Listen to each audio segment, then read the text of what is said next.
plus il y aura de femmes qui vont vraiment s'emparer de l'outil, non pas pour automatiser, mais pour amplifier finalement leur singularité. Et c'est ça ce que l'IA nous permet, c'est d'amplifier nos compétences et notre potentiel. Eh bien, là, on arrivera à finalement avoir un contrepoids et un contre-pouvoir qui nous permettra de prendre des meilleures directions, je pense. Bienvenue dans Mère, le podcast du média Les Louves qui accompagne les femmes dans la maternité depuis 8 ans. Je suis Marine Defresne, cofondatrice des Louves, journaliste et maman de 2 enfants, et j'aime au plus haut point la plongée dans l'intime et dans le secret de nos vies de femmes que nous offrent les podcasts. Ici, on explore ce que c'est de devenir mère et tout ce que ça transforme en nous, dans nos corps, nos cœurs, notre identité, notre couple et notre place dans la société, à travers des témoignages à cœur ouvert, des histoires extraordinaires et des conversations passionnantes.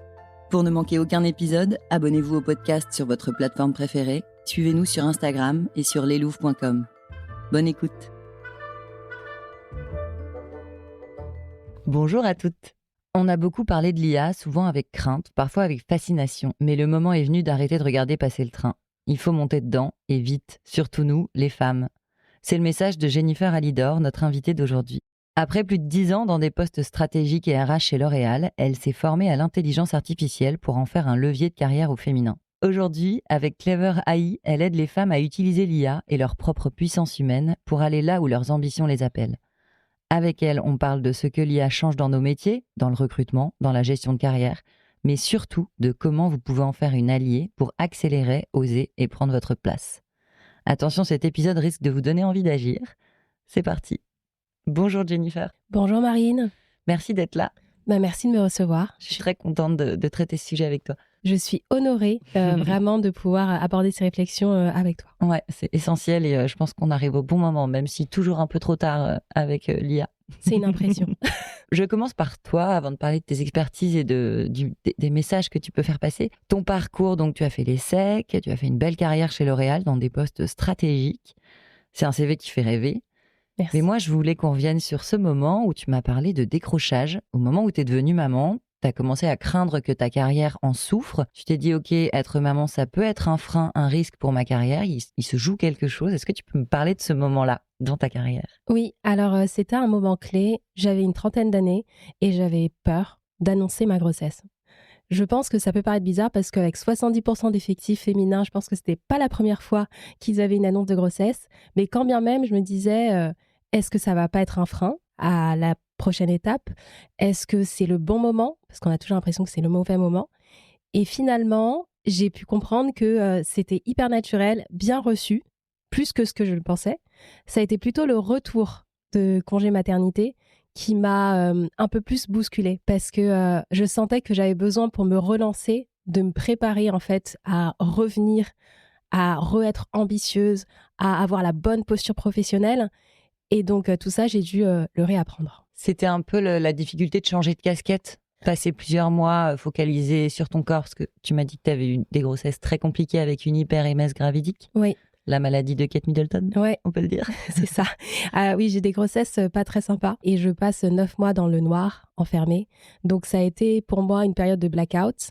Ensuite, 5 mois, j'ai passé 5 mois avec mon nouveau bébé et je l'ai très vite mise à la crèche. Il fallait que je retourne travailler. Et donc, j'ai senti que pour me relancer, j'avais besoin de me préparer. Donc, j'ai orchestré toute une préparation physique et mentale. Déjà, ne serait-ce que de se tenir droite, d'avoir la bonne posture, d'interagir avec des adultes, ça change beaucoup lorsqu'on a l'habitude de rester dans un monde de nourrissons. Et puis, j'avais envie de reprendre mon ambition, mais je ne savais pas forcément comment faire conjuguer la carrière et l'équilibre de vie. Et finalement, après m'être préparée avec des cours, vraiment des coachs en posture professionnelle, de la préparation de prise de parole en public, je suis retournée chez L'Oréal. Et je me sentais un peu moins vulnérable, mais quand même, j'avais le sentiment qu'il fallait que j'en fasse davantage pour pouvoir avancer et progresser plus vite. Et ça a marché. On peut dire que globalement, tu as trouvé quand même les clés pour retrouver des postes, évoluer. Oui. Jusqu'au deuxième enfant où tu as refait un peu ce travail. C'est ça, exactement. Deuxième grossesse, j'ai repris avec d'autres cette fois parce que j'avais aussi une question de sens qui arrivait. Donc j'ai fait switch collective à ce moment-là pour me repositionner en me disant ok, je suis ambitieuse, j'ai envie d'évoluer, mais je ne sais pas exactement comment, où et avec quoi. Et cette période de la maternité, ça a été aussi le moment de s'ouvrir aux opportunités. Et donc je pense que c'est un peu là où a émergé l'envie peut-être de reprendre des études, mais j'avais pas encore vraiment le comment du pourquoi. Et ensuite, j'ai repris un poste chez L'Oréal. Ça a bien fonctionné pour moi puisque j'ai réussi à chaque fois à gagner en augmentation et en changement de titre. Mais à un moment, au bout des 2 ans post-deuxième congé maternité, j'ai senti encore l'envie d'évoluer différemment. Et là, j'entendais parler d'IA, comme tout le monde, et j'avais envie de faire partie de cette nouvelle aventure. Donc, il y a cette décision de te former à autre chose, d'aller plus loin que ta curiosité, l'IA. Quelles sont tes intuitions sur l'IA à ce moment-là ? Et pourquoi tu décides carrément de te former en sachant que tu vas sûrement finir avec une ribambelle de geeks et pas beaucoup de filles? Oui, c'est très bien dit. J'adore. Alors déjà, on est en 2023. Alors, il y a déjà beaucoup de curiosité pour l'IA, mais il y a aussi beaucoup d'appréhension. C'est-à-dire que j'entends parler de l'IA, ça fait un brouhaha autour de moi. J'ai l'impression de toujours être en retard sur les nouveaux outils qui sont en train d'arriver. J'ai l'impression d'une obsolescence programmée et quasiment décidée. Et j'ai vraiment aucun moyen. Je me sens impuissante en me disant ça va trop vite. Je travaille plus de 50 heures par semaine. J'ai 2 enfants en bas âge. Impossible finalement de rattraper ce train. Et là, je prends la décision de reprendre mes études, de faire un master dans une école d'ingénieur d'intelligence artificielle en me disant tiens, ça va me donner cette respiration pour vraiment entrer dans le sujet parce que je sentais que j'avais envie de travailler la data, l'IA et différemment. Et c'est le pari que j'ai pris, le premier. Donc au début, je le faisais en me disant que j'allais le faire pour L'Oréal et puis finalement, ça s'est très vite transformé où j'ai pris un deuxième pari, celui de me lancer dans l'entrepreneuriat et de conjuguer les 3 passions qui sont les miennes depuis très longtemps maintenant, qui sont le futur du travail, la tech et le féminisme et d'en faire un métier, du coup de créer Clever AI. Je m'interrogeais sur le déclic que tu as eu justement sur l'IA. À quel moment tu t'es dit, OK, il y a un truc entre IA et le travail des femmes? Quelque chose de positif ou de négatif? À quel moment tu t'es dit, OK, en fait, là, il y a un problème ou il y a un sujet, il faut que je l'adresse? Alors, ça fait longtemps que je travaille sur le sujet des ressources humaines parce que depuis 6 ans, j'ai fondé une association qui s'appelle 6 Stages Journée avec laquelle j'ai accompagné plus de 200 femmes dans l'insertion professionnelle. D'ailleurs, on vient de lancer la 6e promotion là, il y a quelques jours. Et je me suis dit, OK, en fait, j'ai une fibre pour les ressources humaines, j'ai envie de faire grandir les gens autour de moi et en même temps que je suis passionnée de la tech, j'ai profondément envie d'accompagner les femmes. Et quand j'ai commencé à regarder les études, simplement, il est dit qu'en 2030, il y aura 27% des métiers qui seront automatisables, qu'en grande partie, ce seront les femmes qui sont touchées parce que ce sont des postes type secrétariat, assistanat, service client qui sont les plus facilement automatisables. Et donc, j'ai vu le cap, j'ai vu en tout cas la brèche où il fallait qu'on travaille collectivement pour ne pas faire en sorte qu'on ait 52% de la population qui soit out. Justement, sur l'impact de l'IA sur le travail, effectivement, on commence à beaucoup en parler, ça fait peur. Si on rentre sur le sujet des femmes, qui est quand même la moitié de l'humanité, c'est quoi les constats sur la façon dont l'IA va transformer les métiers, mais aussi le recrutement et les opportunités pour la carrière des femmes? Parce qu'il y a ce côté, ça va supprimer des jobs, mais il n'y a pas que ça, ça a un impact sur comment on les recrute. Exactement, oui. Alors, ce sont les ATS et les algorithmes qui permettent finalement Alors, ATS, il faut que tu définisses. C'est un logiciel de recrutement qui permet d'identifier les talents, d'identifier les personnes et de les catégoriser et de faire en sorte que leur CV soit vu. Et donc, les algorithmes qui permettent de faire les calculs sur le score d'un candidat, l'adéquation du profil du candidat avec l'offre, mettent en avant certains profils qu'ils ont l'habitude de gérer. Et donc, vu que les IA ont été en grande majorité produites par des hommes, on a des biais par rapport au CV d'une femme, par exemple, où on aurait des trous, des congés maternité qui peuvent être lus comme des incohérences. Et donc, les CV des femmes peuvent être moins facilement acceptés des ATS et des algorithmes et moins facilement les pousser. J'ai vu qu'on avait vraiment à travailler sur déjà notre sémantique, c'est-à-dire les mots qu'on va utiliser pour qu'ils soient les plus actuels possibles parce que les offres d'emploi changent tout le temps, la manière dont on présente les compétences aussi. Aujourd'hui, on ne va plus parler d'une directrice marketing, mais d'une grosse marketing, par exemple, ou du CRO, donc qui va travailler davantage sur l'acquisition, la rétention, la fidélisation. Et si on n'utilise pas la bonne sémantique, simplement notre CV tombe à la trappe. Parce que, en gros, concrètement, ce sont des robots sous IA qui aujourd'hui vont gérer le recrutement des très grandes boîtes. Exactement. C'est quoi ? C'est une espèce d'énorme Google qui, tous les CV qu'on envoie vont être passés dans un scanner unique. Alors, il faut savoir qu'il y a à peu près plus de 80% des entreprises qui utilisent LinkedIn comme première intention pour aller vraiment détecter les profils et les talents. Il y a forcément un risque pour les femmes qui ne vont pas mettre à jour aussi régulièrement leur profil LinkedIn que le font les hommes. Et là, c'est pas moi qui le dis, c'est Fabienne Arata-Camps, qui est la DG de LinkedIn France et qui dit « les profils des femmes sont moins vus ». Et donc, parce qu'ils ne sont pas mis à jour aussi régulièrement et parce qu'on manque de la bonne sémantique pour être retrouvés. Alors, forcément, j'en reviens à cette question. Pourquoi les femmes mettent moins à jour leur profil LinkedIn ? Je pense qu'on n'est pas encore hyper fan de LinkedIn. Donc, c'est-à-dire, c'est pas aujourd'hui top dans les priorités d'une femme d'aller mettre à jour son profil LinkedIn, qu'on a moins envie de se mettre en avant parce qu'on a l'impression que la discrétion nous protège et que la femme doit davantage préserver sa réputation. Donc, il y a moins de prise de parole, il y a moins de visibilité. Sauf que pour l'algorithme, tout compte. C'est-à-dire, vous n'êtes pas obligé de publier.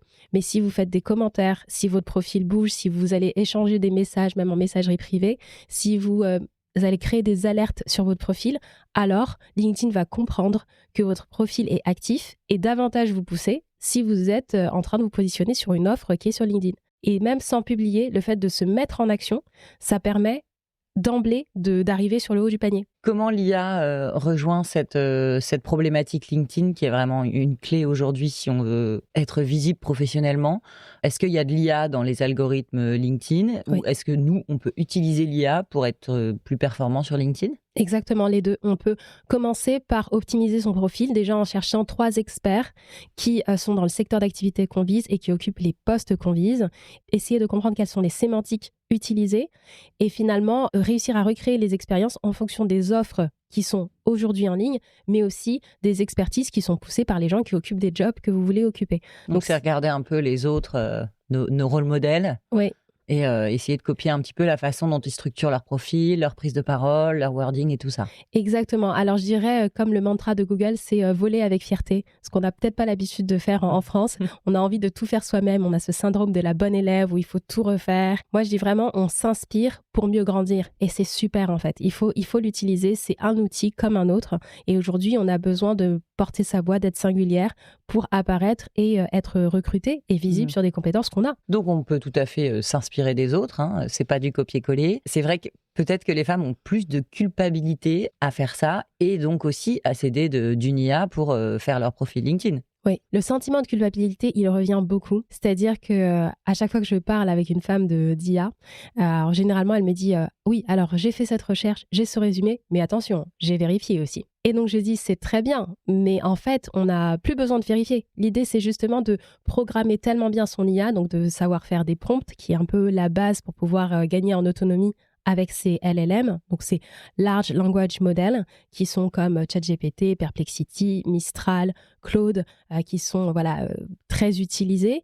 et de se dire comment je vais bien les paramétrer pour avoir le résultat le plus humain possible qui va me permettre d'économiser du temps, mais pas de se comparer à la machine en se disant « j'aurais mieux fait » finalement. Tu dis qu'il faut monter dans le train de l'IA maintenant. Qu'est-ce qu'on risque si on reste spectatrice de cette révolution-là ? Oui, je crains que les femmes restent un peu au bord de la route si elles prennent pas le train, c'est-à-dire que on sera finalement peut-être que sur des fonctions support et moins décisionnaires, que les outils d'IA qui sont présentes partout, ne serait-ce que dans Netflix, lorsque on a une série qui nous est poussée, ne prennent pas en compte notre singularité.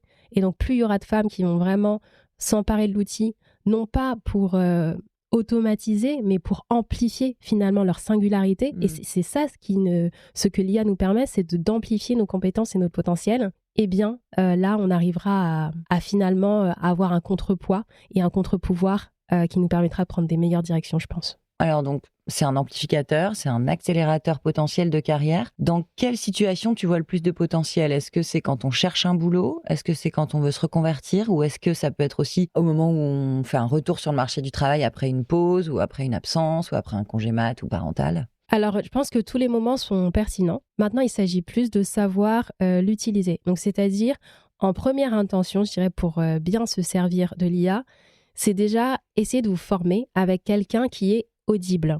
Parce qu'il y a beaucoup de contenu disponible sur Internet, mais parfois, un message, quand on n'est pas habitué, qui paraît trop technologique et trop éloigné de nous, et en fait, on ne l'entend pas. Même si c'est tout à fait simple, c'est très compréhensible, comme la personne qui le dit avec des mots qui vont être trop complexes, on n'entend pas le message. Alors que si vous trouvez quelqu'un qui vous ressemble ou qui est audible dans sa manière d'expliquer, ça va déjà vous faciliter la tâche pour rentrer dans ces sujets. Donc, essayez de trouver quelqu'un avec qui c'est facile, le courant passe, tout simplement. Pour se faire expliquer les bases. Exactement. Okay. Et ensuite, la deuxième base, c'est le prompting. C'est savoir prompter, c'est-à-dire qu'il ne suffit pas juste de poser une question, c'est de déterminer le rôle de l'IA, de déterminer l'action, de déterminer le résultat à obtenir et ensuite d'itérer. Il ne faut pas attendre à avoir des résultats parfaits dès la première fois.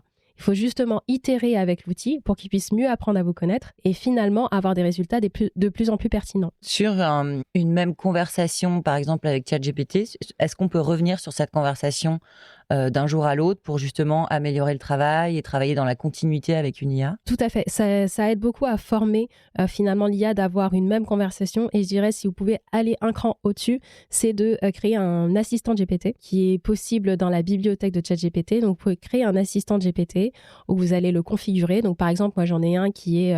Ask Jennifer, que je suis en train d'alimenter parce que je voudrais le mettre en ligne sur toute la partie Clever AI et coaching, et qui va engranger à peu près tout le savoir et la manière que j'ai d'interagir et les études que je vais pousser ou la méthode d'apprentissage pour finalement avoir des résultats qui soient les plus cohérents possibles et qui ressemblent à ma manière de m'exprimer. Donc, tu formes ton propre assistant, un petit clone de Jennifer en mode IA, quoi. Oui.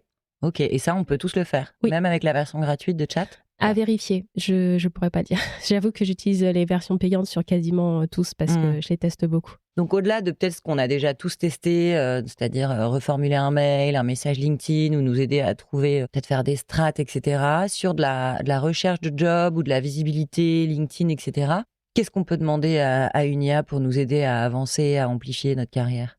Alors moi, ce que j'utilise comme secret asset, je dirais, c'est d'avoir un détracteur parce que l'IA ira beaucoup dans votre sens.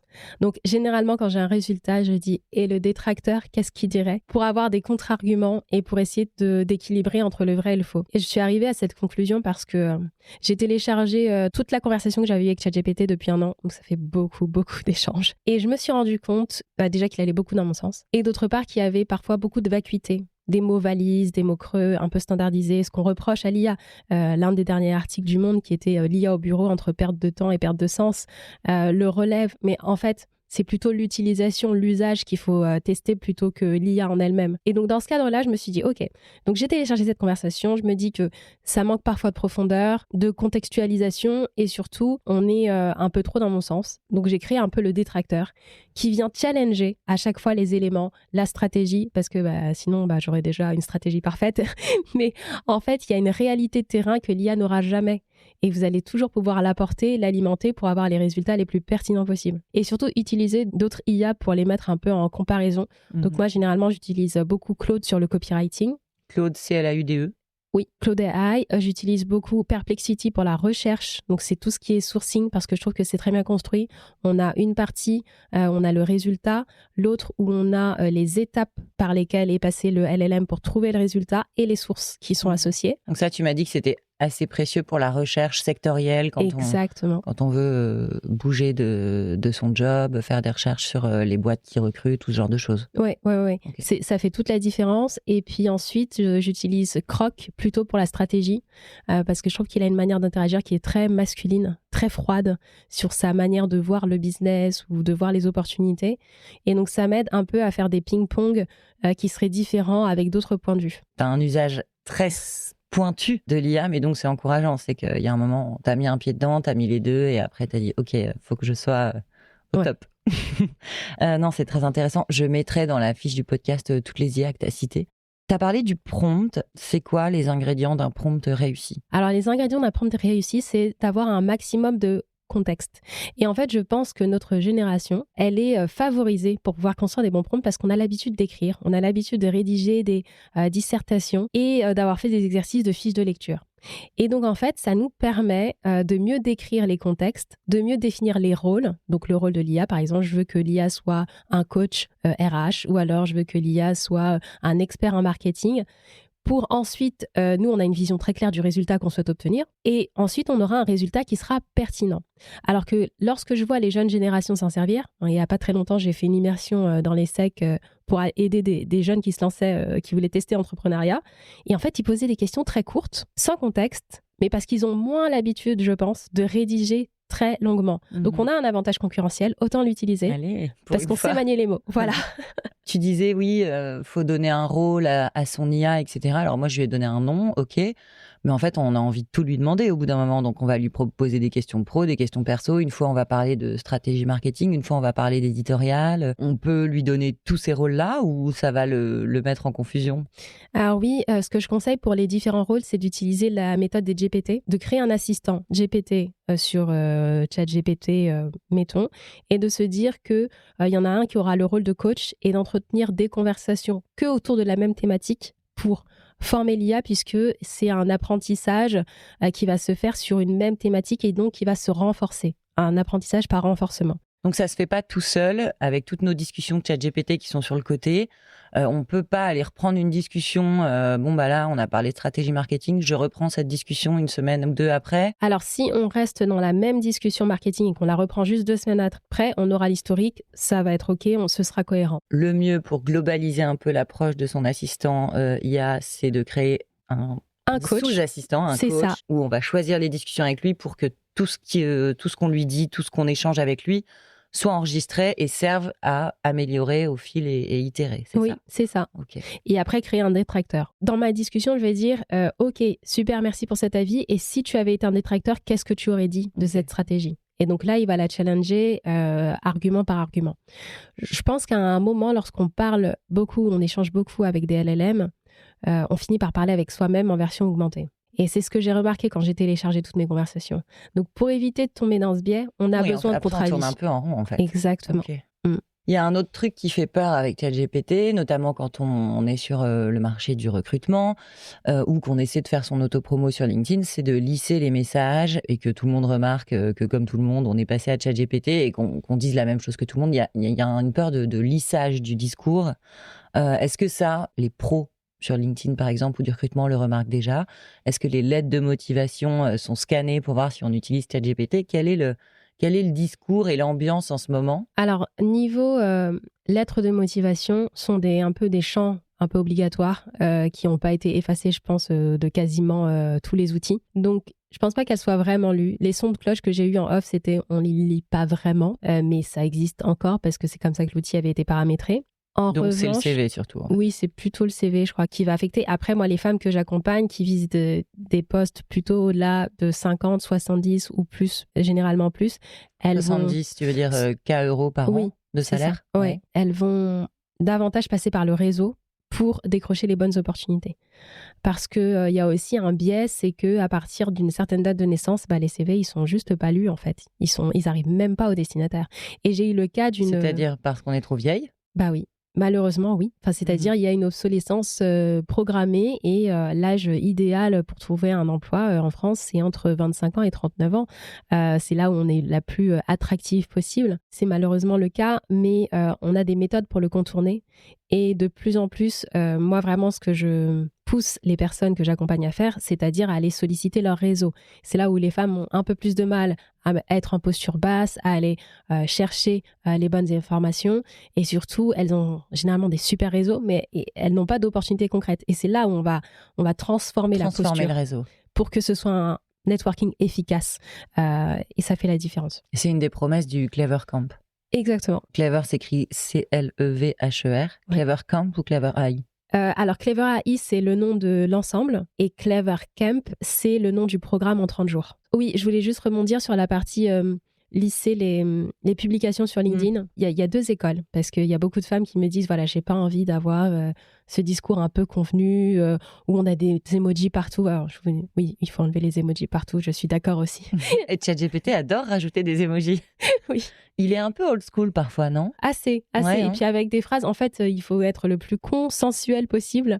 Et donc, du coup, ça donne un résultat qui peut être un peu froid, un peu plat. Donc, ce que je conseille, c'est, vous avez deux écoles. Soit vous êtes sur un poste qui va être très capé donc sur de la direction, COMEX ou voilà, juste en dessous, mais qui va être dans un secteur plutôt de la discrétion. Santé, énergie, défense. Je vous conseille pas de publier parce que ça peut vous desservir. Les personnes qui sont trop sur LinkedIn sont mal vues. Oui, en tout cas à ces Les gens qui sont niveaux-là. trop sur LinkedIn, c'est les gens qui sont en demande. Voilà, et qui n'ont pas de travail apparemment, s'ils ont le temps de le faire.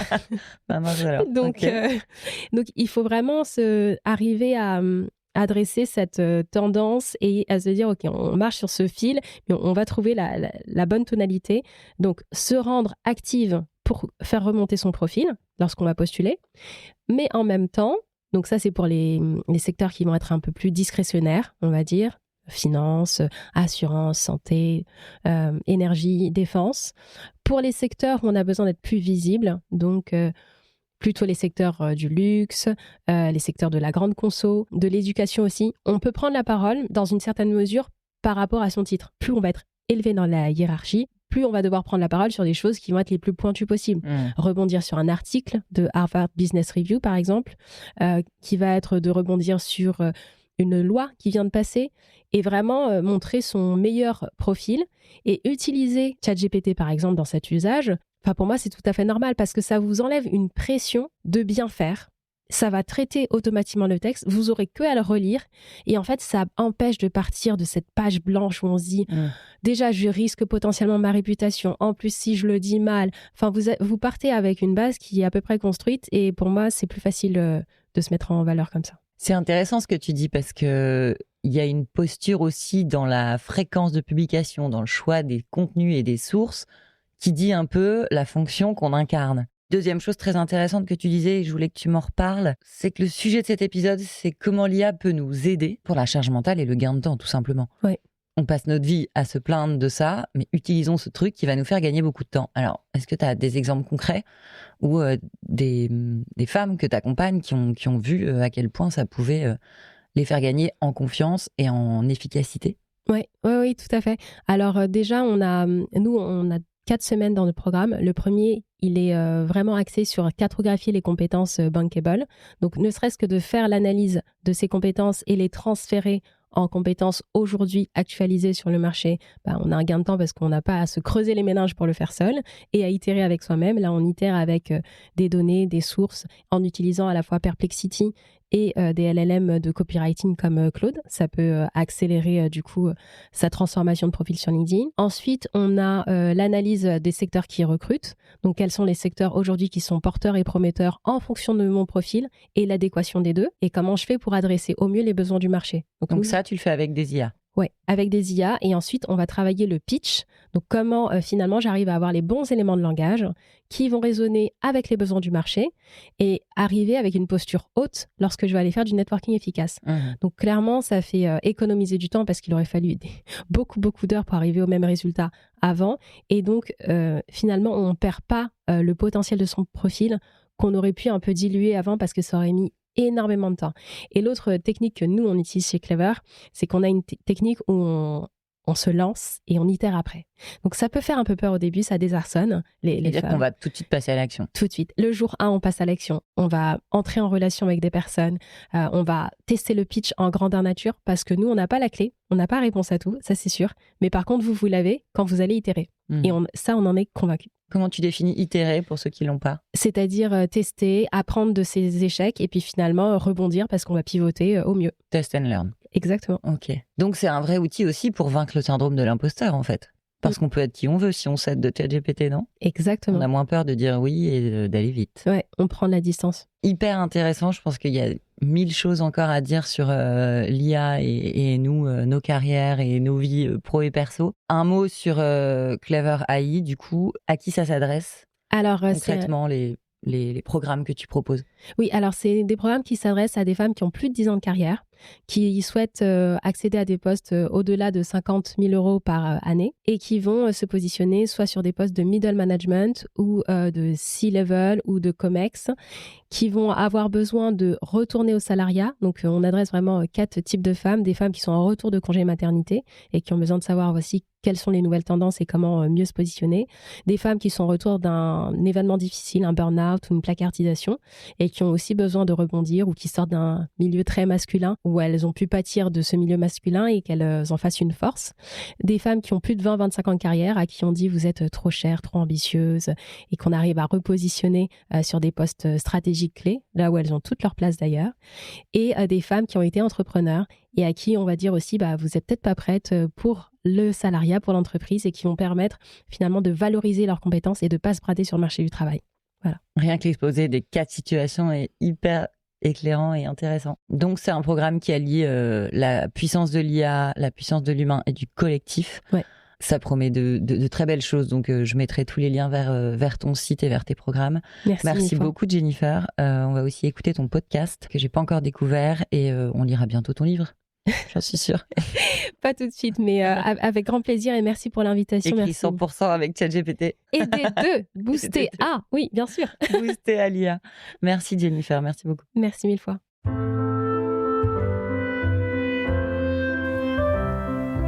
C'était un nouvel épisode de Mère, le podcast du média Les Louves. J'espère qu'il vous a touché ou inspiré. Si vous aimez notre podcast, soutenez-le sur votre plateforme d'écoute avec quelques étoiles et un commentaire qui nous aideront à produire encore plus d'épisodes. À bientôt sur Les Louves et merci pour votre fidélité.